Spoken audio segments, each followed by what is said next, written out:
دین کہتا ہے اگر پریشانی آ گئی ہے نا، زیادہ پریشان ہونے کی بات نہیں ہے، یہ چلے گی قبر کے ساتھ، قبر تک چلے گی، لیکن آپ جو ہے پریشانی مصیبت آ جائے تو صبر بھی کریں۔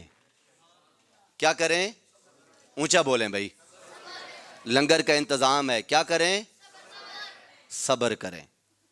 اور ہم سے صبر نہیں ہوتا، صبر نہیں ہوتا۔ ایک بچی کا رزلٹ ٹھیک نہیں آتا، وہ اپنے ہاتھ پاؤں توڑ دیتی ہے۔ میٹرک سے نمبر کم ہے، چھلانگ لگئی، خودکشی کر لی، تار لگایا اور کرنٹ لگایا، مر گئی۔ دین کہتا ہے ایسے نہ کرو۔ کیا ہو گیا کہ دنیا میں کم نمبر آئے ہیں؟ آخرت کی تیاری کرو، اگر اللہ تمہیں پاس کر دے تو کیا ہے؟ اللہ کی بارگاہ میں اگر تو کامیاب ہو گئی، فلاح کے مرتبے پر پہنچ گئی، تو تمہیں اور کیا چاہیے؟ تو دنیا عارضی ہے۔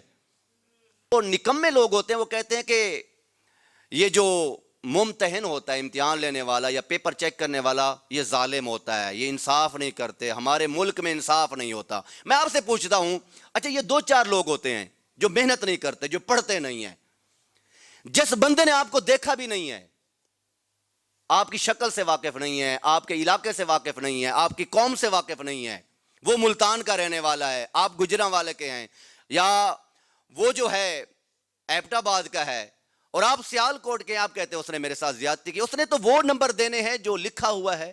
کیا حکومت کہتی ہے کہ نمبر کم دو گے تو فیس زیادہ ملے گی؟ حکومت کہتی ہے بھائی؟ نہیں کہتی۔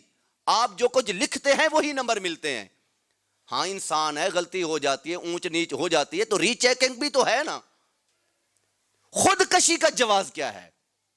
اپنی زندگی کا خاتمہ کر دینا تھوڑے سے نمبروں کے لیے، سمجھ نہیں آتی۔